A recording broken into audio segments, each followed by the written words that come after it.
So doing my brakes, this might be a little hard to see. I just got the pads in and I started doing a little inspection here, and this component of the suspension, which is this wishbone thing right here, that connects to what looks like a ball joint, has a seal that is cracked right there.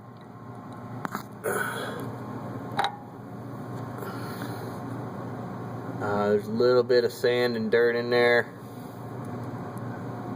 It's not completely destroyed. I just don't know if getting dirt in there is going to wear down that ball joint and cause some serious damage, or just let it roll. Take a look, let me know what you think. Brakes got done pretty quick. About to move over to the other side, so goes.